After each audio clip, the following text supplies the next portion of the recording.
Hey everybody, I got to make this quick because I know how your time is. Well, we got a new president. Some are happy, some are sad, some don't care. Whatever your choice on all that is, there's one thing that shouldn't change in the new administration, and that's how we as Christians respond to things and how we live for the Lord. I have something I'm going to read. I typed all this out last night because I want to stay on track. Are you an American Christian, or are you a Christian living in America? Let's look at an example of a God-fearing man and his trials under 4 administrations. What makes this even more intriguing is that the country wasn't bound by a constitution like ours, but by the word of a king, and he made his own stuff up. 4 different kings to be exact. Daniel was taken into captivity by Nebuchadnezzar as a young boy. Immediately, Daniel purposed in his heart not to defile himself with the king's meat, and he was upfront about that. It says right here in Daniel 1:8, but Daniel purposed in his heart that he would not defile himself with the portion of the king's meat, nor with the wine which he drank. Therefore he requested of the prince of the eunuchs that he might not defile himself. He didn't tell them he had a bad digestive tract or allergies. Not that any of that's bad, but that's not what he told them. He just put it out there. I'm not eating that stuff. This went on for 10 days, as agreed. Then the Babylonians checked on him, and he actually looked 10 times better than the ones on the king's diet. God honored his stand. This made a mark in the minds of the king and others who witnessed this. This in turn allowed Daniel, This in turn allowed Daniel favor as seen when he interprets the king's dream. And in return, the king made Daniel ruler over the whole land of Babylon and over all the wise men of Babylon. Daniel remained true to God and wasn't shy about it. Daniel 2:28 says, but there is a God in heaven that revealed secrets, and maketh known to the king Nebuchadnezzar what shall be in the latter days.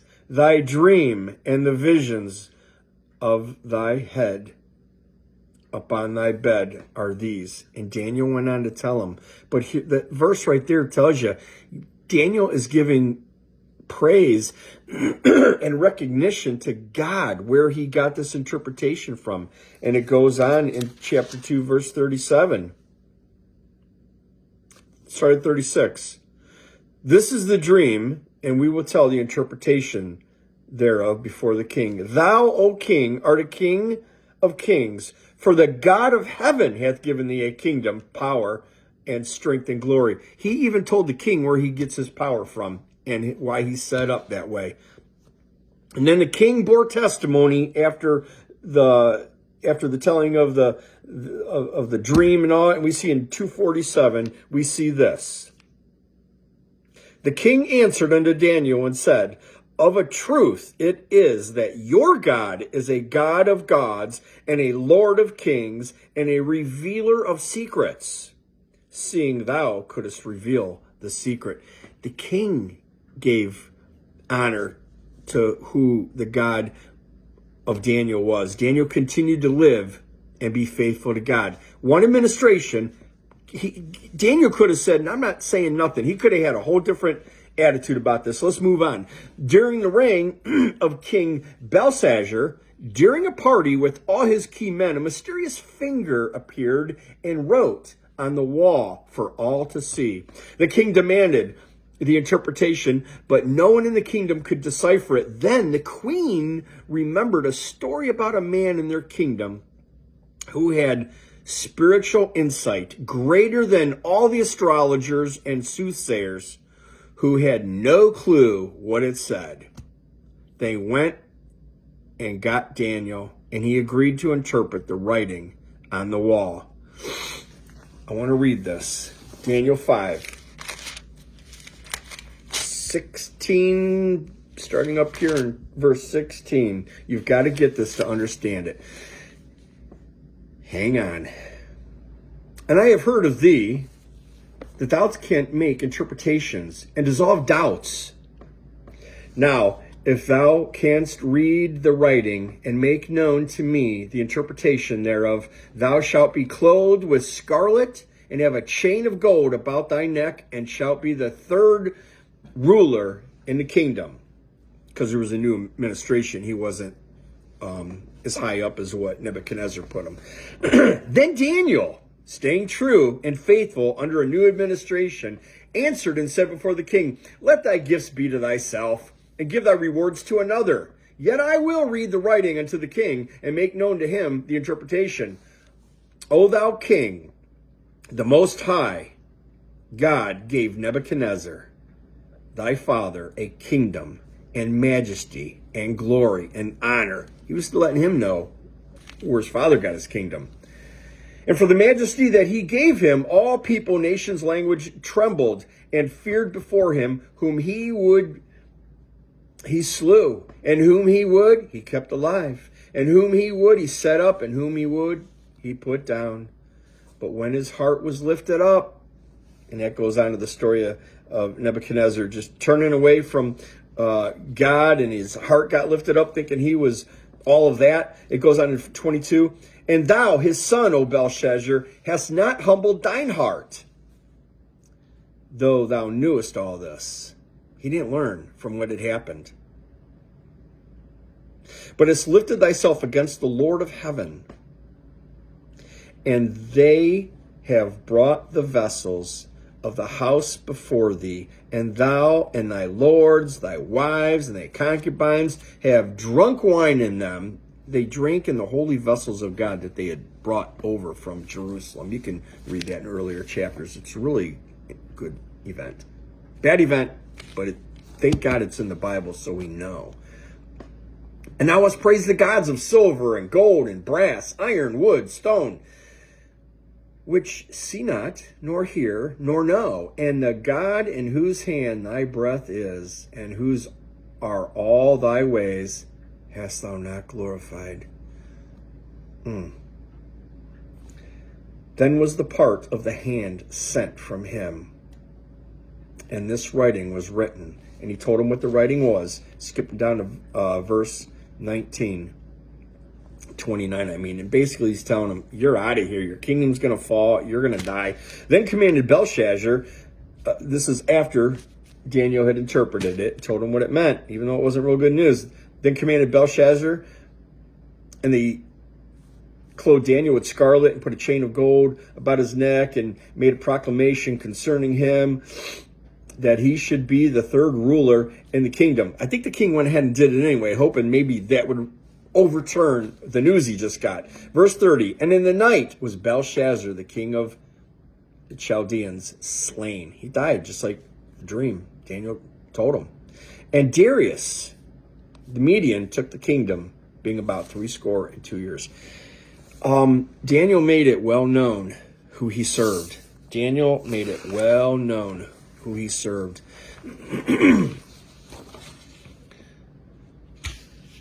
Then there came Darius. And by now, Daniel's reputation was at an all-time high. And the new king, or administration, used him for the kingdom's good. But some key men, probably of a different party, if you know what I mean, sought to make Daniel look like a traitor.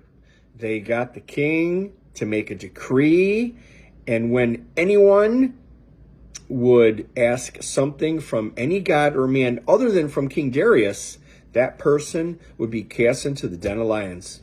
And the king agreed. We see in chapter 6 of Daniel, verses 10 and 11.